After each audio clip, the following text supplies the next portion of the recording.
Bueno, muchas gracias, María, y muchas gracias, Álvaro, también, y a la gente del GoLab, y a la gente de la universidad por invitarme.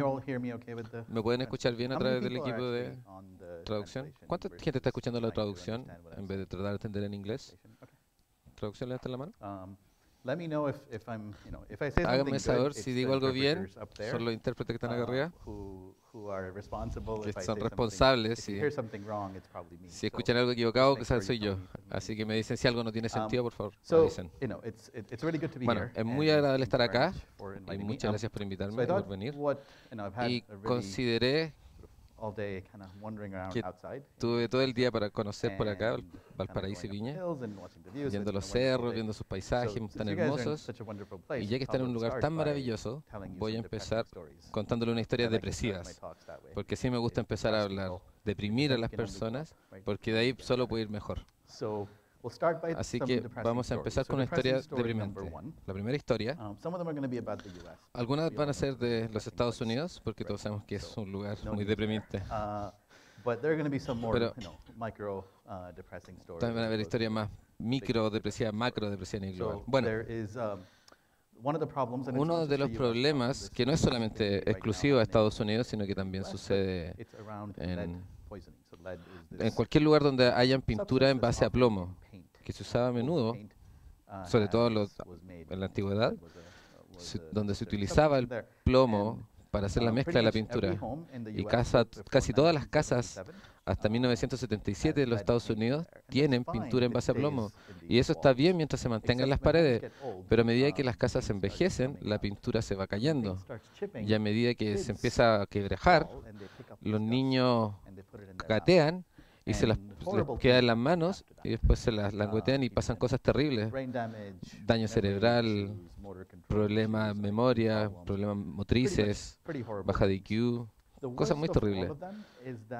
Y lo malo es que una vez que uno ha consumido el plomo y empiezan a pasar estos problemas, ya no se puede hacer nada para remediarlos, es demasiado tarde. Entonces, una vez que estamos expuestos al plomo y el envenenamiento pasa, se acabó. Y así es como en los Estados Unidos, ¿cómo lidian con este problema?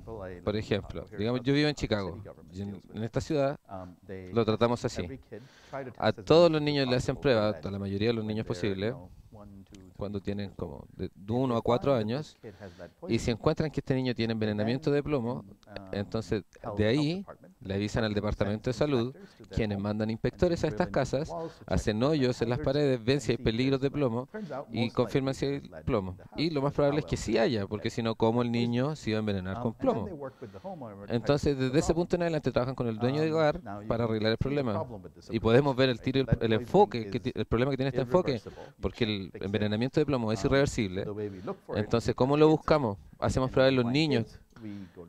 Y una vez que los niños tienen problemas, recién vamos a las casas. Entonces, en efecto, lo que estamos haciendo como una política pública es usar niños como sensores de plomo, porque son muy precisos en decir si hay problemas con plomo, porque una vez que lo ingieren, les suben los niveles de plomo en la sangre, hacemos este examen y ahí enviamos a los inspectores a arreglar el problema, que es totalmente inservible para el niño porque ya está envenenado con el polvo. También es inservible solo sirve para la gente que va a vivir ahí en el futuro, así que hay algo de valor, pero es bastante malo para el niño que ya se envenenó.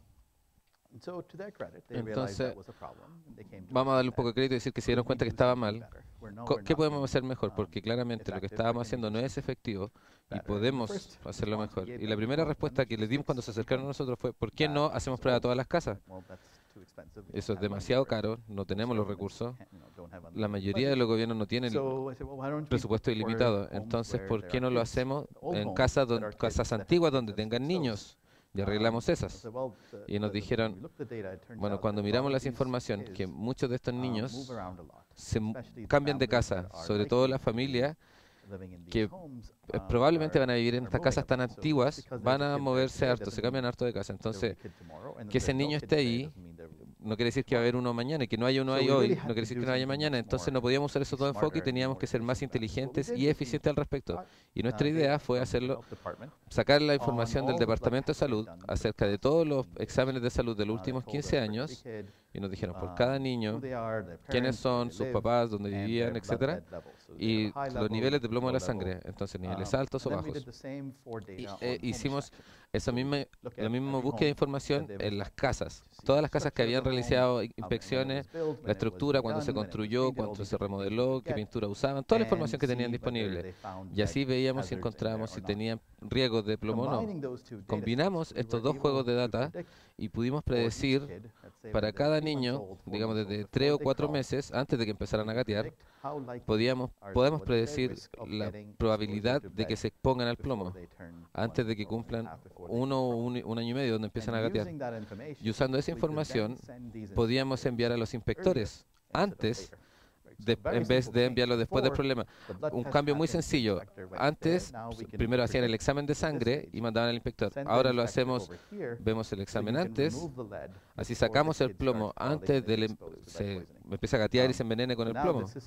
Así que ahora el sistema en las próximas semanas ya va a empezar una implementación real en la ciudad de Chicago.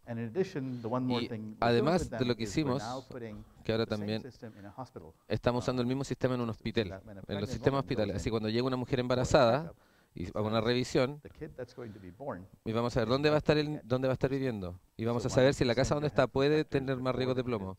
Entonces hacerlo antes de que nazca el niño, lo que le da más tiempo al gobierno para solucionar el problema. Ahora, en vez de hacerlo de una, tener 3 o 4 meses y puedes trabajarse de forma mucho más eficiente. Así que esa es la historia número 1.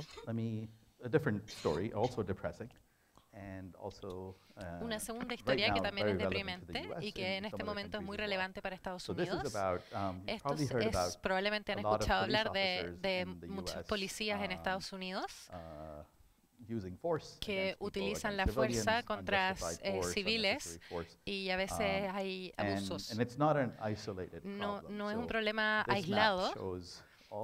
Aquí pueden ver todas las ciudades que fueron investigadas por el Departamento de Justicia Federal y donde se encontraron problemas en la forma de lidiar con uso de fuerza injustificado. Entonces es un problema bastante amplio. Y el problema en este caso, lo que es sorprendente, ya es chocante que esté pasando, pero lo que pasa es que ellos tienen sistemas implementados que deberían alertarles cuando un policía está en riesgo de estar involucrado en un evento de este tipo. La mayoría de los departamentos grandes tienen algún tipo de sistema. Y el problema es que nunca probaron el sistema, invirtieron para comprar el sistema, pero nunca lo vieron. Entonces empezamos a ver cómo funcionaba el sistema y básicamente están basados en 3 reglas básicas. La primera es que si uno tiene más de 6 quejas en los últimos 6 meses, uno debe tener un riesgo alto. La segunda es que si se utilizó fuerza en los últimos 3 usos de fuerza en los últimos 3 meses, eso también es un riesgo alto.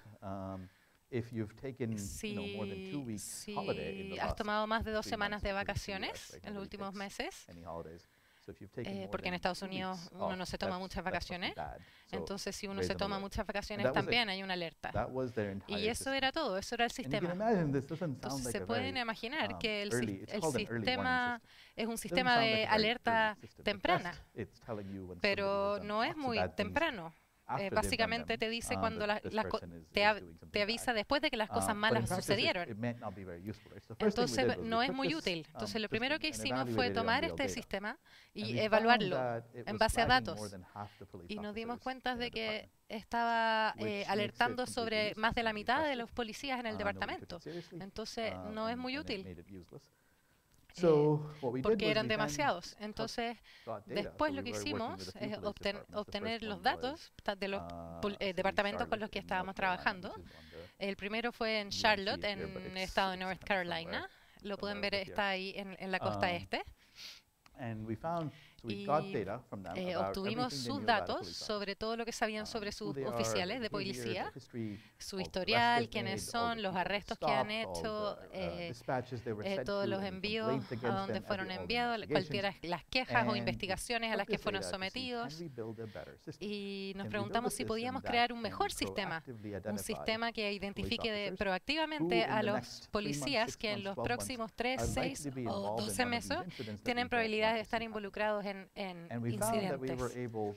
Y descubrimos que podíamos predecir de manera bastante precisa quiénes estaban en riesgo. Algunas cosas que podían predecir este tipo de incidentes, por ejemplo, era una que si uno había sido enviado a casos de violencia doméstica, uno tenía un riesgo más alto. El segundo factor era que si a uno lo habían enviado a intentos de suicidio, también había un riesgo mayor. Y esos dos factores son factores de estrés. Son incidentes muy estresantes. Entonces, si uno ha estado bajo mucho estrés, se requiere algún tipo de intervención para volver a la normalidad. Bueno, habían otros factores también, esos son algunos, pero descubrimos que al usar todos estos factores habían dos tipos de errores que habían. Cuando uno tiene un sistema, uno puede decirle sí a algo que es no y tener falso positivo, o uno puede pasar por alto a algunas personas. Entonces, el sistema perfecto dice solo sí a las personas que están en riesgo y a nada más. Entonces, hay un 0% de falsos positivos o falsos negativos. Y, por supuesto, ese sistema no existe. Los sistemas que no funcionan le dicen que sí a todos, entonces el nivel de falsos positivos es terrible, o le dice que no a todos y pasa a todos por alto. Entonces la idea es crear un sistema que tenga un nivel equilibrado, que esté más o menos en el medio. Y esto nos permite reducir los falsos positivos, porque las alertas están prendiéndose para todos. Entonces, reducimos los falsos positivos a 50%, y ahora el sistema es más preciso. Esto se va a implementar el 1 de noviembre en Charlotte, y vamos a seguir trabajando con otros departamentos, por ejemplo, en San Francisco. Historia número 3 se centra alrededor de la educación, de los cuales están todos muy involucrados, ya que todavía son estudiantes. Y bueno, este es un trabajo que hicimos con muchas universidades y colegios en todo Estados Unidos, de hecho colegios. Y un problema es que los colegios tienen diferentes programas para ayudar que se gradúen los alumnos o asegurarse que obtengan la ayuda que necesitan. Pero el problema es que esos programas tienen recursos limitados porque son extra programáticos y no pueden llegar a toda la gente que necesitan. Entonces lo que tenemos que hacer es calzarlos con la gente que nos necesita, y por lo general hacemos un mal trabajo porque por lo general no sabemos quiénes son los niños que están en más riesgos. Entonces, una de las cosas que tuvimos que ver un par de problemas diferentes. Uno era ver cuáles problemas, o sea, qué niños nos iban a graduar a tiempo y la ayuda que necesitaban. Y si los identificamos correctamente, podemos verificar que nuestros programas de ayuda los enfoca. El otro problema era estudiantes que no van a solicitar entrar a la universidad, pero que tienen la capacidad y que les vaya bien, pero no postulan. O postulan a una escuela peor y se gradúan, o simplemente alumnos que se postulan a la universidad, van a la universidad, pero no están listos para graduarse. Entonces teníamos que hacer un programa más temprano. Ayudamos a los colegios alrededor o antes al niño que a los 9 años no tenían el nivel de lectura correcto que deberían tener, porque si a esa edad no se llega al nivel correcto, es súper difícil llegar al nivel adecuado. Entonces, con estos problemas, lo que encontramos en común es que muchas de estas cosas, que si les preguntamos a un profesor qué niño tiene problemas, la mayoría de los profesores van a saber esto. Así que no necesitamos un computador realmente para decirnos, este niño tiene problemas por sus notas, porque ya hay muchos profesores que saben esta información. Lo que sí nos ayudó a usar datas y máquinas y todo fue que podemos predecirlo mucho más preciso Y lo que es mejor aún, intervenir mucho antes, porque a menudo, para que los profesores se dan cuenta de esto, ya es muy tarde, porque si nos damos cuenta, por ejemplo, un año antes que van a desertar el colegio, ya no podemos hacer nada. Pero si yo le puedo decir al colegio 3 o 4 años antes que esta persona está en riesgo, podemos trabajar con él o con ella y solucionar el problema. Entonces, el problema, gran parte de las ventajas que trajimos era ser, aparte de ser un poquito más preciso, era que podíamos utilizar la intervención mucho antes, que es mucho más importante. Otro problema, que también nuevamente es un problema en Estados Unidos, pero también en otros países, es el número muy alto de gente que va a prisión. En Estados Unidos hay 3.000 prisiones, son todas locales, cuesta bastante dinero, es importante, pero no tanto, es más importante los 1.000 millones de personas que van a prisión. 2/3 de estas personas que pasan por el sistema de prisiones tienen problemas mentales. Una cifra parecida tiene problemas de abuso de sustancias. Y muchas de estas personas tienen estos problemas antes de terminar en prisión. Entonces, en muchos países las prisiones están haciendo de hospital, están generando asistencia y no están diseñadas para eso. Entonces, el desafío aquí es cómo podemos ayudar a estas personas que están volviendo siempre al sistema. Uno puede ver en los datos que hay una intersección gigante entre el sistema de justicia, el sistema de salud y otros sistemas médicos. Hay mucha gente que entra en este ciclo y vuelven una y otra vez. Pasan por una institución mental o van a un hospital y después a la cárcel y después de nuevo al hospital y después a la cárcel y así sucesivamente. Y son siempre las mismas personas una y otra vez. Entonces la hipótesis que la gente tenía era que si podemos identificar, si alguien va a ver a un doctor o una institución mental, podemos identificar a esta persona y ver si tiene riesgo de entrar a prisión en el próximo año. ¿Podríamos ayudarlos? Hacer intervenciones para ayudarlos con su salud y asegurarnos de que no terminen en prisión. Entonces trabajamos con diferentes condados en Estados Unidos. Algunas de estas cosas funcionan a nivel de condado, a nivel estatal, a nivel de ciudad. Pero es bastante local. Entonces lo primero que hicimos fue tomar datos de estos silos, porque todos estos sistemas actualmente están separados. Son distintos, están completamente aparte. Y uno tiene un root nacional que nos permite identificar a estas personas. Entonces tratamos de agrupar estos datos. Una vez que uno tiene la aprobación legal, se puede hacer eso. En Estados Unidos cada uno tiene su ID y uno tiene que ver cómo poder vincularlos. Y ya sea que estemos hablando de albergues o de hospitales, a veces los datos no son confiables. Entonces es muy difícil identificar a las personas. Pero una vez que uno lo logra, uno puede empezar a predecir. Si hay alguien en un hospital, uno puede identificar quién va a terminar en prisión. Entonces ahí yo puedo ver qué puedo hacer para impedir esto, qué tipos de servicios necesitan. Entonces empezamos a trabajar con algunos condados en Estados Unidos. En Kansas nos dijeron que estaban dispuestos a poner gente a trabajar en estos casos, tenían los recursos. Alrededor de 200 personas.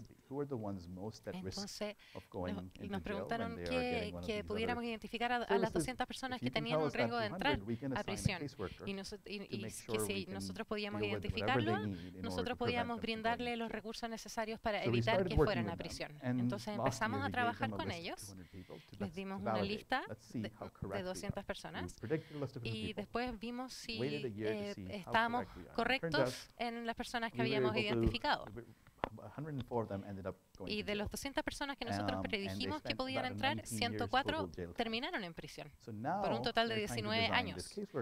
Entonces ahora había que diseñar este sistema de trabajadores sociales para ayudar. para poder, aunque uno lograra salvar a 20 personas, da lo mismo el número, ya era útil. Entonces, si ya le habíamos acertado a 104, podíamos seguir trabajando y salvar, aunque salváramos a 20 de ellos, valía la pena hacer el trabajo porque mejorábamos su vida. Eso va a empezar muy pronto a implementarse. Un nuevo problema. El gobierno de México, en su trabajo social, su departamento, que están a cargo de todos sus programas de desarrollo social, y uno de los desafíos que ellos enfrentan es que tienen muchos programas diferentes. Aquí pueden ver 10 o 9, no sé. Y el problema es que tienen muchas personas en el país que sí están dentro de los rangos para entrar al programa, pero no saben de los programas o no saben cómo postular o los requisitos, entonces no están obteniendo los servicios que necesitan. Y al mismo tiempo tienen el problema que hay muchas personas que no tienen los requisitos para los programas, pero sí entran en este tipo de programas porque mienten sobre la cantidad de personas que viven en su casa o sobre la entrada. Entonces lo que nosotros tuvimos que hacer era hacer un programa de calzado, digamos de alguna forma, donde estas personas pueden ser, son elegibles para los programas. Entonces pasamos a ver más tiempo para ver si de verdad cumplen los requisitos, y la gente que no cumple los requisitos los investigamos y vemos si los deberíamos sacar de los programas. Entonces, nuevamente, obtuvimos sus datos para ver quién cumplía los requisitos, quién estaba postulando, quién están en los programas, y les dimos una lista de alrededor de 7,5 millones de personas que podrían utilizar programas o servicios de los cuales todavía no eran parte. Ahora, claro, ellos tienen que investigar las muestras. En este caso no sabemos qué tan correctos somos porque nosotros les dimos una lista de priorización donde van desde arriba hacia abajo viendo qué tan correcto nuestro sistema fue.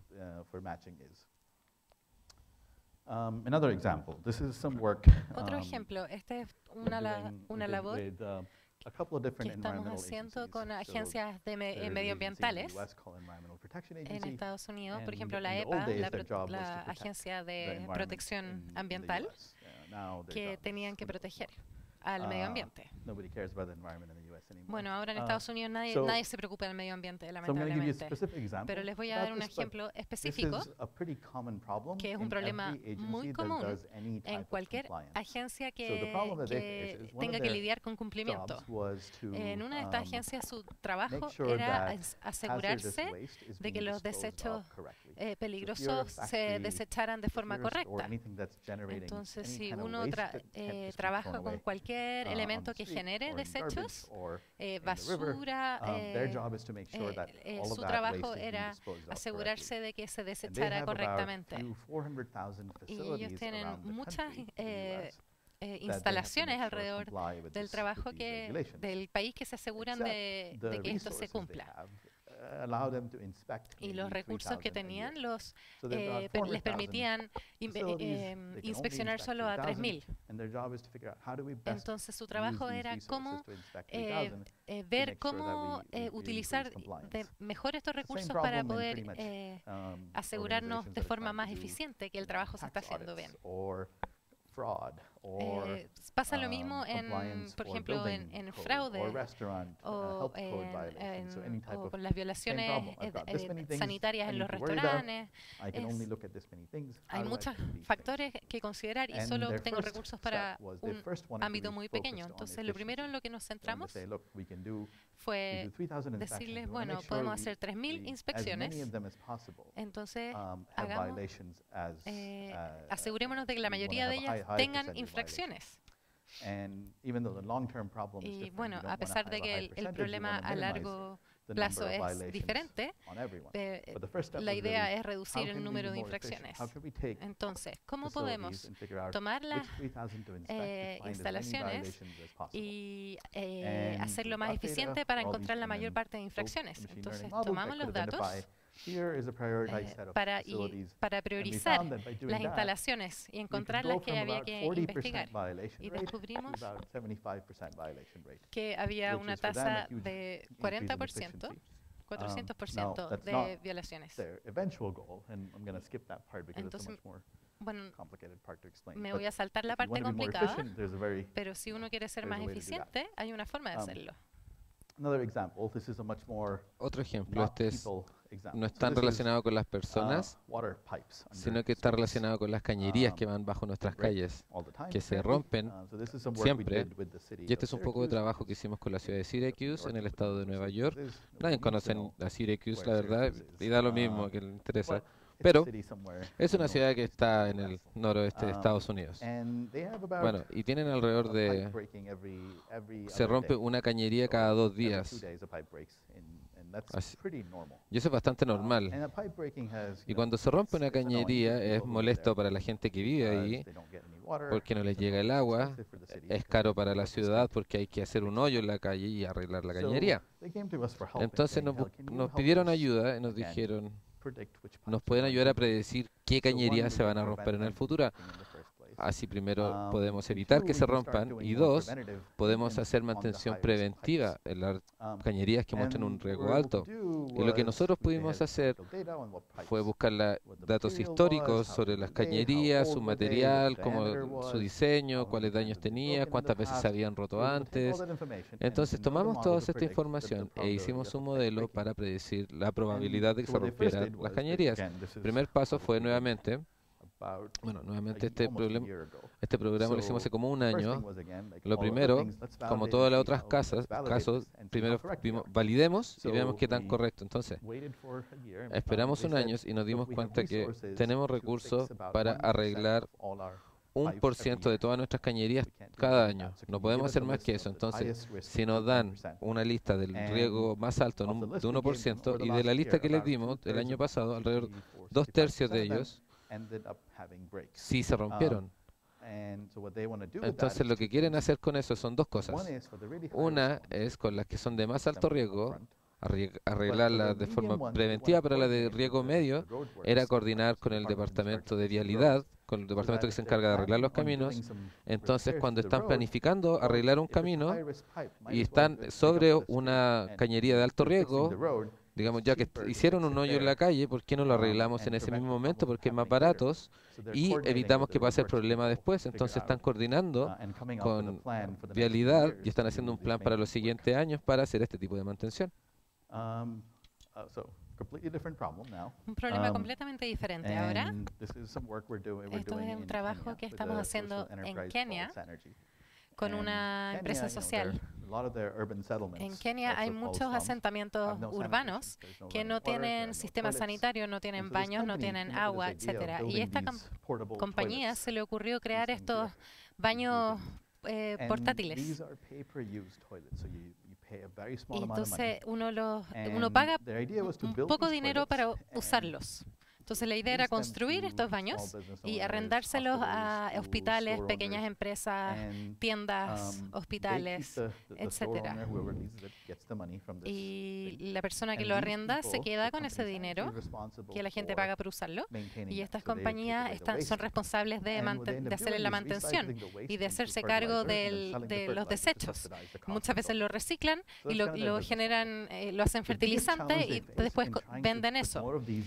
El desafío mayor era de meter estos baños a los asentamientos, es que ellos eran responsables de los desechos, entonces tenían que arrendar, contratar a gente para que se hiciera cargo de los desechos. Y lo obvio era vaciar estos baños todos los días. Entonces los vaciaban todos los días. Y entonces solamente cada vez que agregaban baños tenían que contratar a más gente, entonces era muy difícil crecer a gran escala. Entonces la idea, ¿cómo lo hacían más eficiente? ¿Qué podemos hacer con las recolecciones de los baños? Entonces tomamos los datos y creamos un modelo para predecir qué tan lleno iba a estar el baño durante la próxima semana, para crear un programa de vaciado. Habían limitaciones, porque si uno va muy seguido a limpiar el baño, uno está derrochando recursos. Pero si uno no va tan seguido, el baño se llena y no se puede usar si está lleno. Entonces hay que llegar a un punto medio. Uno tiene que predecir cuándo se va a llenar el baño y ir a limpiarlo en ese momento, es lo óptimo. Pero, y también uno no puede dejar el baño lleno por más de 3 días, porque hay olores y es complicado.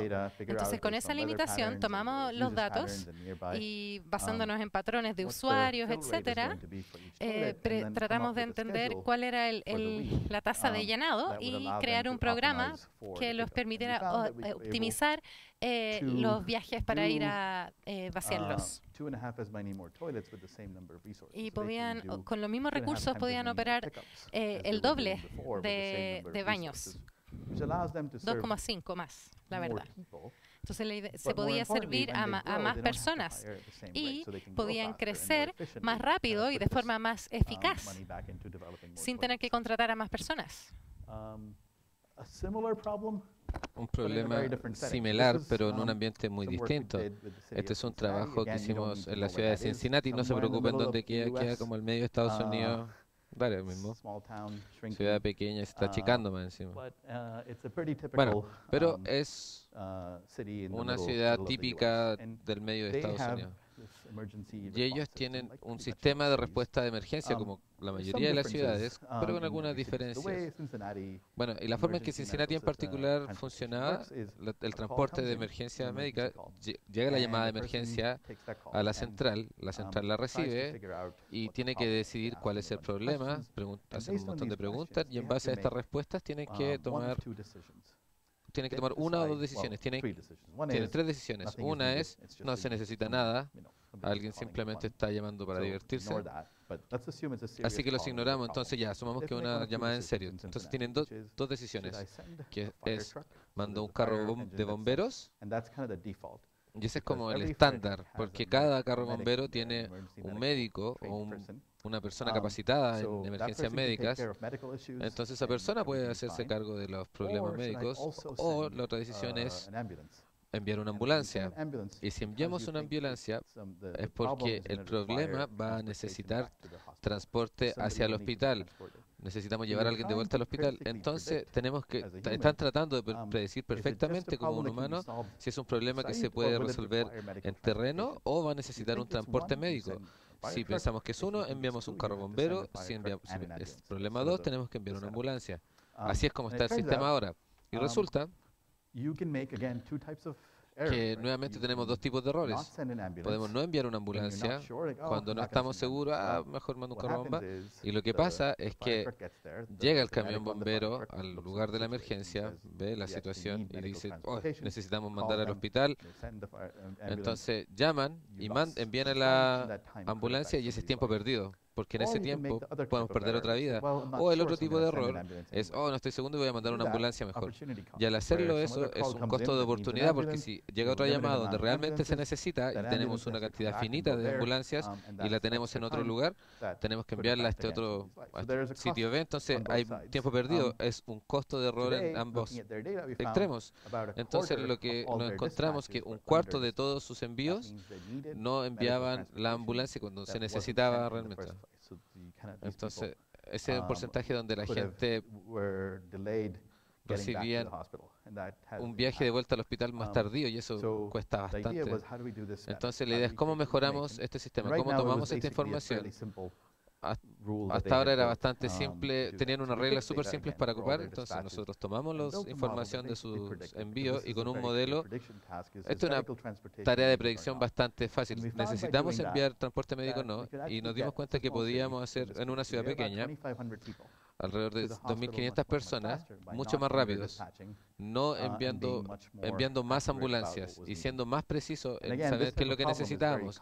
Y nuevamente, este tipo de problema es muy común, no solamente en envío de ambulancias, sino que en otro tipo de decisiones donde tenemos que tomar la decisión a quién enviamos, o la forma en que lo enviamos, o cuánto se va a demorar. Estos son solo algunos ejemplos Pero hay muchos más. Si van a esa página web, hay un montón de proyectos con hoteles, con educación, investigación, desarrollo de servicios sociales, etcétera. Pero la base es muy similar. La idea es que hay un problema que una organización tiene y ese problema se puede solucionar mejor utilizando datos que generalmente ya tienen. Entonces hay muchos ejemplos, hay muchas agencias en diferentes países, en diferentes gobiernos, así que no voy a entrar en mucho detalle. Pero ahora quiero decirles que, bueno, si piensan en todos los problemas que hemos visto, siempre hay un cierto patrón. Entonces, la primera característica, primero hablamos sobre el plomo, y el problema era, ¿puedo detectar quién se va a envenenar antes de que suceda? Porque así yo podía hacer algo al respecto. Entonces, hay una plantilla. ¿Puedo detectar algo antes de que pase? Lo mismo con los policías. ¿Puedo detectar qué policía está en riesgo de hacer algo para evitar que eso suceda? Entonces, estas plantillas de detección temprana se pueden usar en muchos lugares diferentes. Después hablamos de, ¿puedo determinar para las inspecciones qué lugares, qué instalaciones inspeccionar? Tengo este número y no las puedo revisar todas. También hay una plantilla para eso, de ver qué priorizar, qué priorizo, qué hago primero. Después hablamos de las ambulancias y de los bomberos y puedo mejorar el programa y decidir a quién enviar y cuándo y dónde. Y eso también se puede hacer para otros problemas, donde tengo que decidir, por ejemplo, dónde pongo mis clínicas en el ámbito médico. O en cuanto a la mortandad infantil, muchas veces hay problemas, hay que situar hospitales para abordar estos problemas. ¿Dónde las ubico? Esa es otra plantilla. No hablé de este proyecto aquí, pero también eso fue con el gobierno de México. El gobierno de México había básicamente ideado un servicio en el que uno tenía que responder a peticiones que venían del público en ciertos días. Se hacían solicitudes y tenían ciertos días para responder a esa solicitud. Y el sistema que tenían, querían modernizarlo para poder hacerlo en línea. Y estaba configurado de tal forma que llegaba a una persona y la persona verificaba si era una solicitud real o no, y después pasaba por otro ser humano que decidía qué departamento se tenía que hacer cargo. Y había que enviarlo a ese departamento y el departamento respondía y después se iba de vuelta. Entonces, había que optimizar ese sistema. Es un problema muy común, donde entran estas cosas y uno tiene que decidir qué departamento se tiene que hacer cargo, este o este, y después enrutarlo, enviarlo de la forma correcta por la cadena.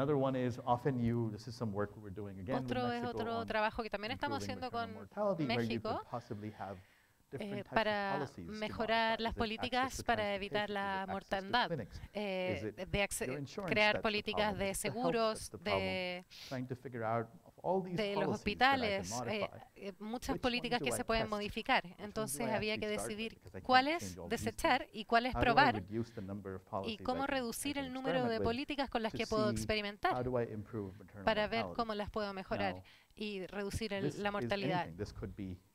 Ahora, esto puede ser cualquier cosa. Puede ser gente en situación de calle, gente desempleada, donde todos los gobiernos tienen acceso a muchas políticas y muchas políticas que se pueden modificar, transporte, educación, etcétera. Entonces hay que usar estos datos para ver cómo reducir el conjunto de cosas que están ocasionando un cierto problema y mejorar esto. Eso es una pregunta muy común que siempre aparece en todos los trabajos que hago con diferentes gobiernos. Esta es otra que ustedes también han visto, una pregunta de ciencias sociales. Yo hice algo hace 2 años, 3 meses atrás. ¿Cuál fue el impacto? ¿Cómo resultó? No voy a hablar de esto porque es una pregunta tradicional. Y la última es interesante. Esto a menudo cuando trabajamos con gente en el gobierno o las ciencias sociales o la gente que genera las políticas, ellos consideran los datos como algo que viene en columnas y filas, en una hoja de cálculo. Y si no está en ese formato, no es datos. Entonces, lo que yo estoy diciendo ahora, por ejemplo, no son datos. Estas palabras tampoco son datos. Los medios sociales, las redes sociales tampoco. Tiene que estar organizado en filas y columnas. Y eso es una versión muy simplista del mundo. Entonces aquí trabajamos con muchas agencias de capacitación y ellos querían saber si se podía ayudar a las personas a postular a trabajo para los que estaban calificados. Pero ¿cómo sabemos qué está buscando la gente y qué capacidades tienen? Bueno, pero tenemos los currículums y tenemos las descripciones de los trabajos de las empresas. Y eso es todo lo que necesitamos. No está organizado en columnas y filas, pero está en la web, está en documentos. Entonces hay que extraer esto y ver cómo unir a las personas con los trabajos. Y esto es algo muy común. Muchas veces alguien necesita datos para solucionar un problema y esto está en un formato distinto. Entonces muchas de estas preguntas se pueden responder utilizando análisis de video, de audio, de imágenes, que es información no estructurada, y podemos estructurarla para meterlo en columnas y filas y después solucionar el problema. Entonces, los últimos años hemos trabajado con muchos problemas y la mayoría de estos encajan en alguna de estas plantillas. Entonces, esto es una buena forma de trabajar con agencias gubernamentales porque uno les da ejemplos, les da estas plantillas y se les pide que encajen estos problemas en una de ellas. Y ahí tienen una forma de avanzar de forma más fácil para solucionarlos. Entonces, viendo estos problemas, la próxima pregunta es, bueno, si todos estos ejemplos que tenemos aquí están, ¿por qué este trabajo no se está dando con la frecuencia con la que debería darse? Uno escucha hablar de estas palabras, de business intelligence, ciencia de datos, etcétera, y uno escucha estos términos, pero generalmente lo más común que si es gubernamental es importante y si no es gubernamental no sabemos. Si está en Facebook o en LinkedIn, por ejemplo, o productos en páginas como Amazon, Google Ads, están utilizando datos. Entonces, ¿por qué no se está aprovechando esto? Y hay 3 motivos. Esta es mi hipótesis de por qué no está pasando. Una es que muchos gobiernos o entidades no tienen gente capacitada para hacer esto o no tienen acceso a personas que lo pueden hacer. Y las pocas personas que pueden estar capacitados no van a trabajar ahí. O bueno, ojalá algunos de ustedes sí lo hagan. Y la gente que está ahí no tiene la capacitación. Entonces la gente externa no está expuesta a estos problemas y la gente interna no tiene las capacidades. Entonces hay que cerrar esa brecha. El segundo problema es que no tienen ejemplos de organizaciones pares u otros gobiernos que estén haciendo esto para saber qué hacer. Entonces uno va a una agencia y les dice, ustedes pueden usar datos para mejorar problemas y no les dan una lista. No saben lo que pueden hacer con esa información. No tienen suficientes ejemplos de experiencias. Y el tercer problema es que aunque uno encontrara a las personas adecuadas y supiera qué hacer, no tienen las herramientas. Tienen que partir desde cero. Y las empresas grandes no hacen eso. Si uno es un minorista o un supermercado, y uno quiere saber cómo asignar precios para los productos, uno compra un software y lo usa. Si uno es una empresa de teléfono y quiere saber qué clientes se van a ir a otra empresa, cómo predecir eso, uno compra una herramienta y la personaliza.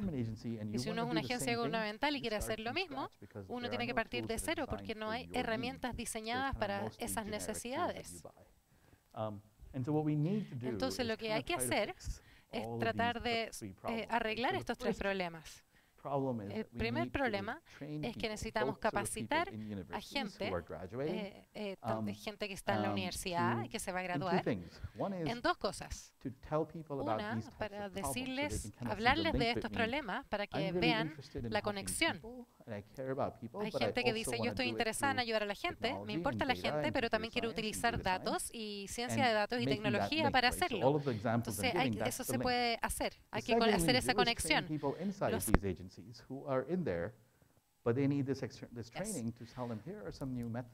Y mostrarles nuevos métodos, nuevas formas, cosas para hacer problemas. Y eso es muy importante. Necesitamos hacer esto mediante proyectos colaborativos. Quedarse aisladas y trabajar en estos proyectos con datos abiertos. Las cosas tienen que pasar en colaboración con agencias gubernamentales, porque así uno puede aprender sobre sus problemas, sobre dónde se necesita, y así uno puede tener un impacto.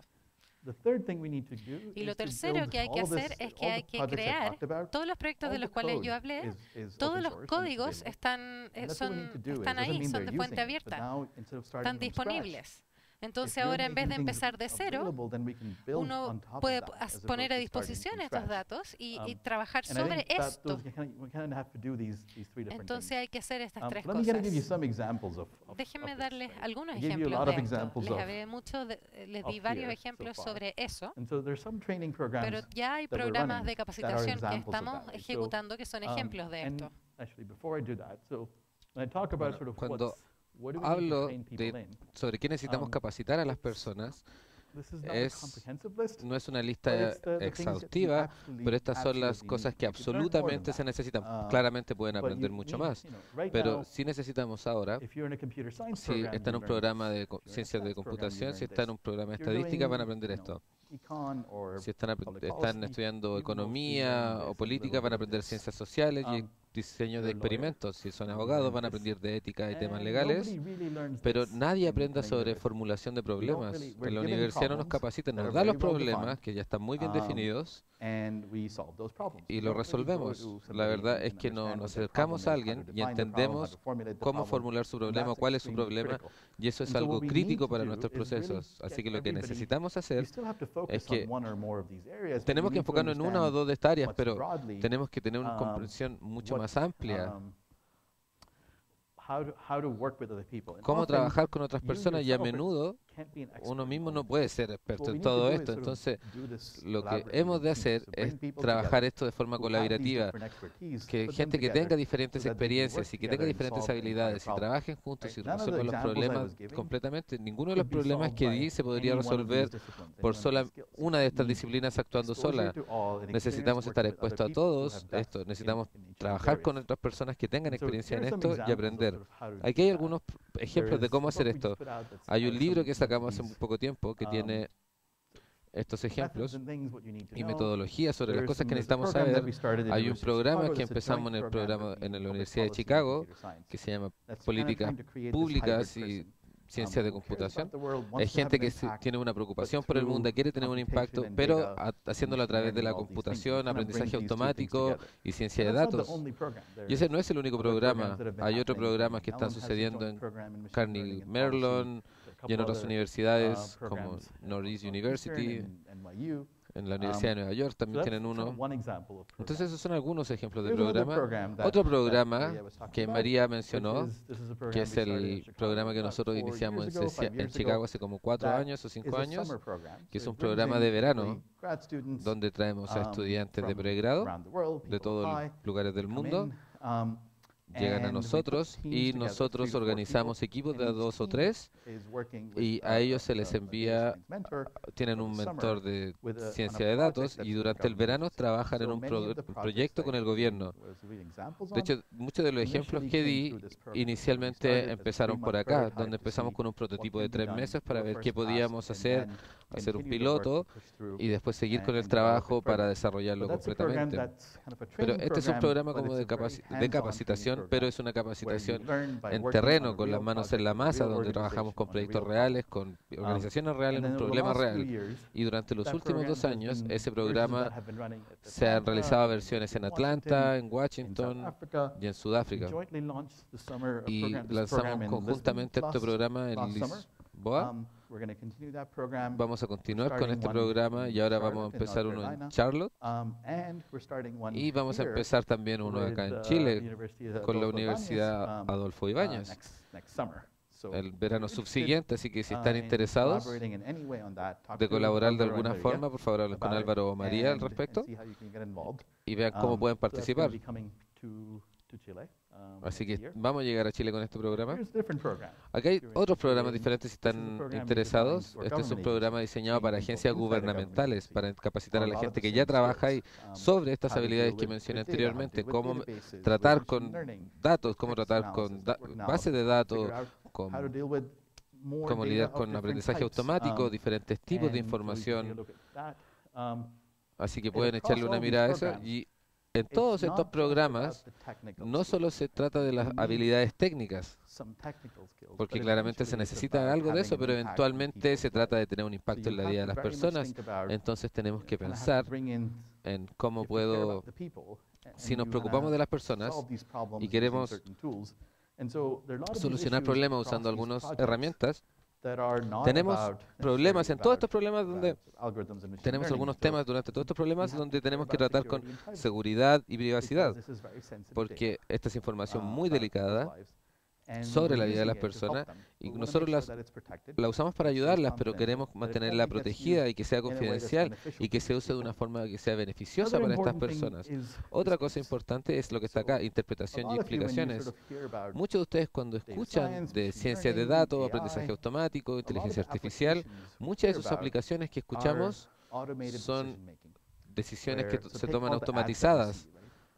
Por ejemplo, todos los comerciales que vemos en Google, en YouTube, Google hace millones de predicciones todos los días sobre qué publicidad le llega a ustedes. Google toma la búsqueda que yo hago, toma toda la búsqueda que yo hago, toma los resultados y toma todas las publicidades que ellos tienen, buscan palabras clave y ven las probabilidades de que yo vaya a hacer un clic en esa publicidad. Cada vez que nosotros buscamos, entonces toman los resultados al principio de la lista sobre esa publicidad, ven cuánto le están pagando por cada publicidad y me deciden cuál me van a mostrar primero sobre todo. Entonces cada vez que buscamos en Google está pasando esto. Esos son montones y montones de predicciones y no hay ningún humano entre medio para tomar esas predicciones. Nadie dice, ¿qué le puedo mostrar a esta persona? Eso es un proceso completamente automatizado. Ese ejemplo que les acabo de dar, a los ejemplos que yo les di, perdón, ninguno es automatizado. Por ejemplo, en el del sistema penal, si yo estoy trabajando en el sistema criminal o en el sistema de salud mental, y pregunto, ¿cuál de estas personas puede estar va a llegar a la cárcel el próximo semestre? Esto no me llega como una máquina. Si yo tengo que tomar esta información, tengo que ver, confío en esta información, porque claramente algunas de estas predicciones van a estar mal. Mi trabajo no es simplemente pasarle la predicción al siguiente.